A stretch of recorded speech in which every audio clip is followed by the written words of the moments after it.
Hey, are you a business owner, entrepreneur, or professional? If so, we want you to apply to be a featured guest on our show. My name is Adam Torres, and I host the Mission Matters series of podcasts. I've recorded over 3,000 episodes, and we are just getting started. How do you know if you'd be a good guest to be on the show? Well, only one way to find out, and that's to apply, but I'm going to let you in on a little secret. We want guests that have a story to tell, guests with a brand, a product, or a service that can benefit my audience of listeners. If this sounds like you, go to missionmatters.com and click on Be Our Guest to apply. I'd love to talk to you and get to know more about your story. Again, head on over to missionmatters.com and click on Be Our Guest to apply. All right, now let's get into the show. Hey, I'd like to welcome you to another episode of the Mission Matters Business Podcast, your source for all things business. My name is Adam Torres. You can follow me on Instagram at AskAdamTorres. Keep up with my book releases, book tour schedule, signings, all that other good stuff. Always love to connect with you there. And as always, if you'd like to apply to become a co-author of one of my upcoming books, just head on over to the website, missionmatters.com, and click on Become an Author to apply. All right, so today I have Brian Bogert on the line, and he's owner and president over at the Brian Bogert Companies. Brian, welcome to the show. I'm happy to be here, brother. Thank you for the opportunity to be with you and your guest. All right, so I'm excited about today's topic. So it's not an easy one to cover, but I know this is one of your expertise. It's how choosing to embrace pain creates success and avoids suffering. So nobody likes pain, but you're going to teach us, and I'm in. So this is going to be a good thing. But before we get into the topic, I do want to talk a little bit more about what you're doing over at the Brian Bogert Companies. So tell us a little bit more about your company, please. Yeah, so we are a human behavior and performance company. I'm also a keynote speaker and an author, and we work primarily, at least in a one-to-one capacity, with high performers, executives, entrepreneurs, high-performing salespeople, often folks who've earned multiple six figures, even seven figures, and they're just feeling stuck, stymied in their efforts to feel potential. And we work with individuals to become more aware, more intentional, and more of who they already are, their most authentic selves, because that's when the door starts to crack to perspective, motivation, and direction. So very excited about the work we're doing. We're on a mission to impact 1 billion lives over the next 25 years, and it's been a fun journey thus far, and I'm looking forward to what goes. Man, that's awesome. And some of the people that you just described in terms of your client base, I mean, they're listening right now, and they may be feeling stuck. Just so that I want to give them just a little bit more, so that they do reach out. Because at the end of this, I'm going to give you the opportunity to leave obviously your website or social media or email, wherever you want people to connect with you. But I want to make sure they follow up. So, can you tell us a little bit more about like what a typical just like engagement looks like how you're helping these high performers?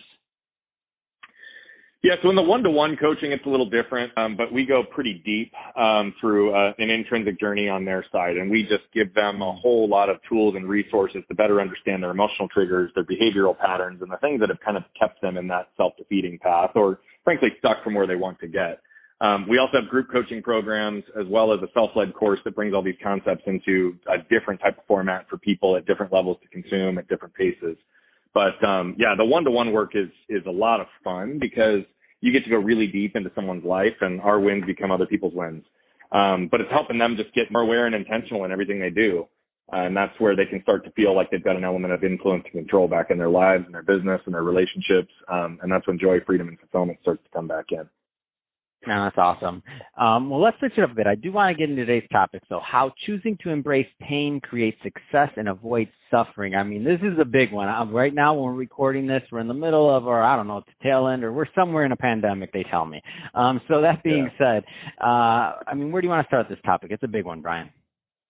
Yeah, and I'm going to try to go through this in our time format in a pretty thoughtful way so that people have something they can walk away with. But I think you said it right? I think the world tells us to reduce, eliminate, or avoid pain, and I'm just telling you the world is wrong. What we need to do is start to learn how to lean into that pain, learn to embrace that pain as a tool towards our success, and that's when we can start to avoid suffering and gain freedom. I'm going to start with a real quick story because it'll give perspective as to where the concept came from, and then we'll talk about where and how to apply this. And again, we're going to do this in a really hard-hitting, fast format so that people can walk away with some value. I want everybody to just close their eyes for 1 second, and I want you to imagine walking out of a store after a successful shopping trip and turning your head and seeing a truck barreling 40 miles an hour right at you with no time to react. That's where this portion of my story begins. My mom, my brother, and I went to our local Walmart to get a 1-inch paintbrush. And as we got back to the car and I'm standing there waiting for my mom to catch up and unlock the doors, truck pulled up in front of the store, parked, and the driver and middle passenger got out. Passenger all the way to the right felt the truck moving backwards. So he moved over to put his foot on the brakes, just like any one of us would do. Instead hit the gas, and combination of shock and force had him thrown up on the dashboard and heading 40 miles an hour right at us.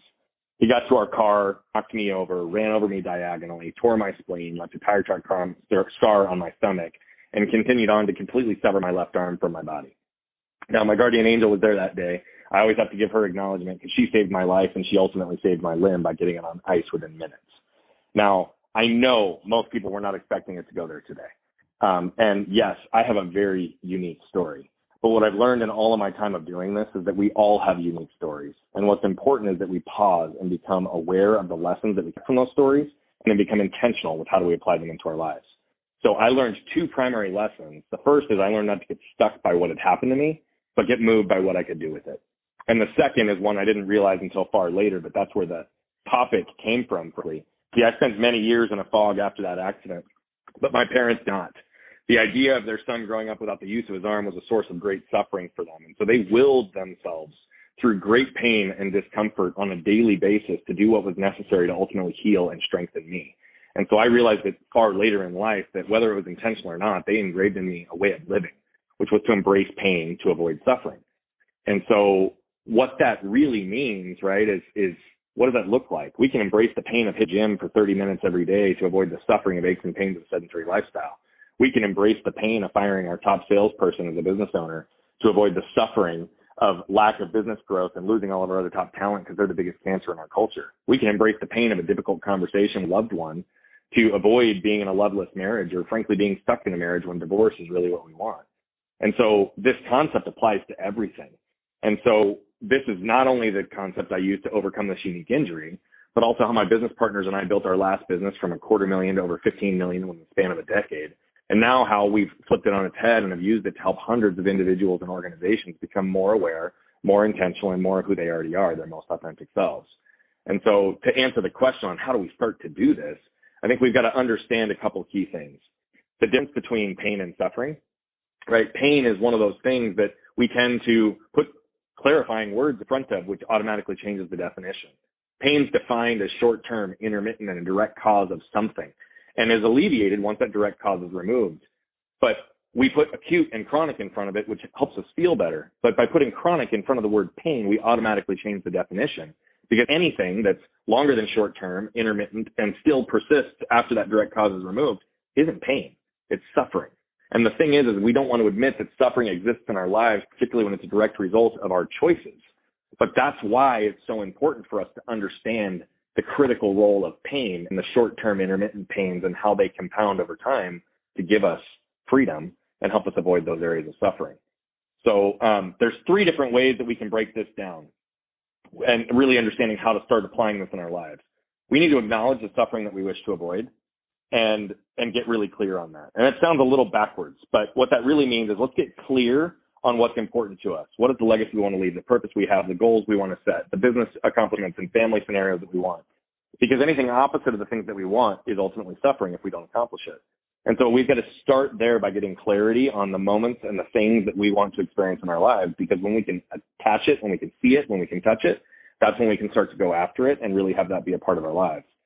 The second is we've got to identify the pains that we tend to avoid and learn to embrace them. And so this, I'm going to use the gym example because it's one we can all relate to, right? Is it the actual pain of lifting weights that we tend to avoid, or is it the anxiety from a crowded gym? I think so often we tend to just buck reasons for not doing something on the surface level or what we would expect. But the reality of it is there's often reasons that we don't do certain things that are emotional triggers or behavioral patterns that are below the surface level reasons that we tell ourselves we're not doing it. And so we could just tell ourselves we don't like to work out, or we can own the fact that being in that crowded gym gives us anxiety, and that keeps us in that self-defeating path.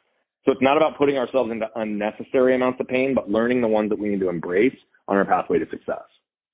And then lastly, we have to apply this as a habit in all areas of our lives, right? One of my favorite quotes is that people are celebrated in public for what they've practiced in private for years.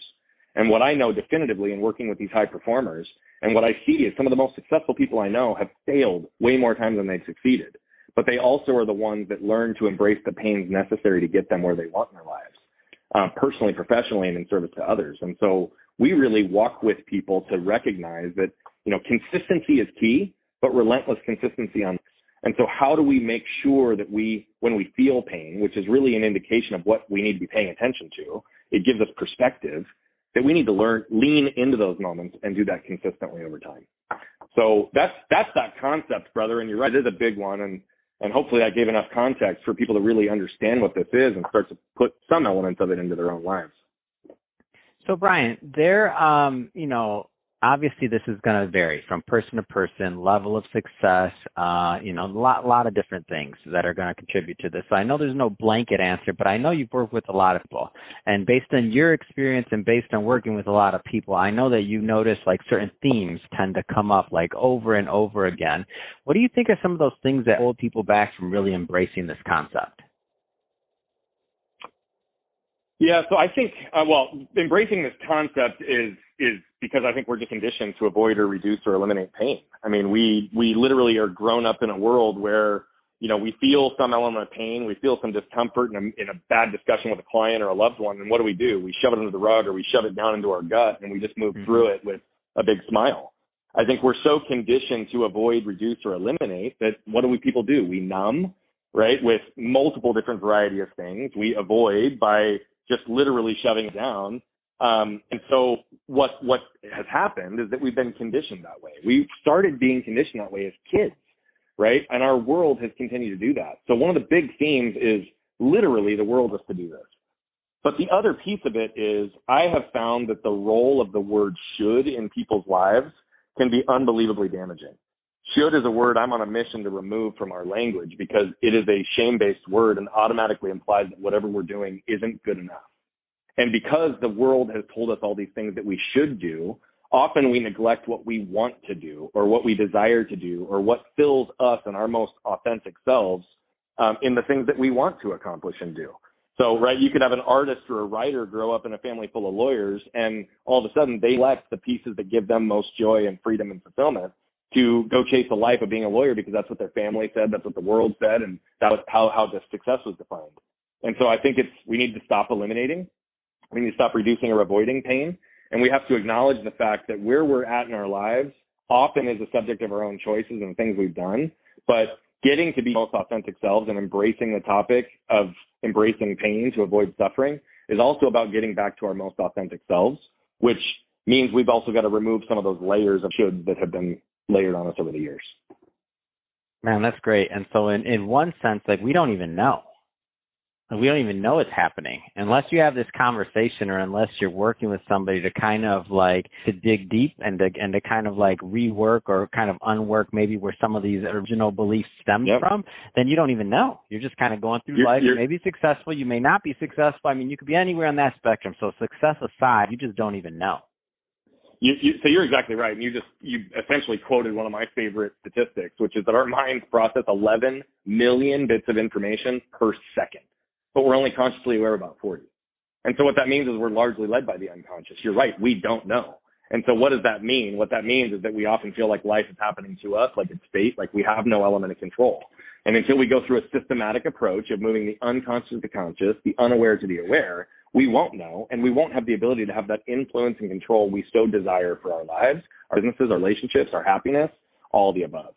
And so more often than not, people are unaware. And that's one of the biggest things I'm trying to help people do is raise that level of consciousness so they can, have that element of control back in their lives. Wow, that's really exciting because, I mean, to me, that sounds like that people just have a lot of potential here now. So, I mean, as they're becoming more aware, as they kind of become awake on all of these things, they now have the potential to really make some changes. Completely agree. I think it starts with awareness and then is immediately followed by intentionality. But if we can't be aware, we can't be intentional. So I agree. That's part of the reason I committed my life to doing this is, I get great joy out of reducing suffering for others. And I get great joy out of helping people see the potential and opportunity and create their life of alignment and truly live with no limits from an aware place. So yes, there's nothing but potential and opportunity. Should people choose to see it that way and lean into it. Man, that's exciting. Well, Brian, I could talk about this all day long, but we're about out of time on this episode. So that being said, if somebody's listening to this and they want more information on the Brian Bogert companies or to connect with you and your team, because I know we're just scratching the surface on this topic, what's the best way for them to reach out and to connect? Yep. So I'm going to give 3 things real quick. I'm pretty much on every social platform at Bogert Brian. You can go to my website at brianbogert.com. Reality of it is, I told you we want to impact 1 billion people. What I realize is 99.9999% of those will never pay us $1. And so we create a ton of free content for people to learn and go, whether or not they're in a position to actually go down a coaching and growth path. And then I also have a free resource for everybody who listened today who wants to learn more about this topic. We've brought all of our coaching philosophies into a super succinct format. That's a free download. Go to nolimitprelude.com and you can access that today. And so whether you feel like you know exactly who you are, you're completely stuck, or you're somewhere in between, this resource will be valuable for you. And by all means, I just want to determine if and how I can help. So let me know how I can help any of you on your journeys, whether or not you decide to hire us or just are looking for free resources. We're here for you. Fantastic. Well, Brian, really appreciate you coming on the show today and appreciate all the work you're doing out there to help clients, both the ones that work with you directly in your team and also creating that content and putting that out there in the world is really an important thing to do, what you're doing, and it just shows how much you believe and care in your mission. So great stuff there. And Brian, and to the audience, as always, thank you for tuning in. Hope you got a lot of value out of this. If you did, don't forget, subscribe to the podcast, leave me a review on the Apple iTunes Store. And if you're watching this on our YouTube channel, Mission Matters Business, definitely give us a subscribe there, but also leave us some comments on the video. Love to know what kind of projects and things that you're working on. And Brian, thanks again for coming on the show. Hey, man, thanks for putting all this good into the world that you're doing on this regular, consistent basis with bringing on good guests. It was a pleasure to be with you.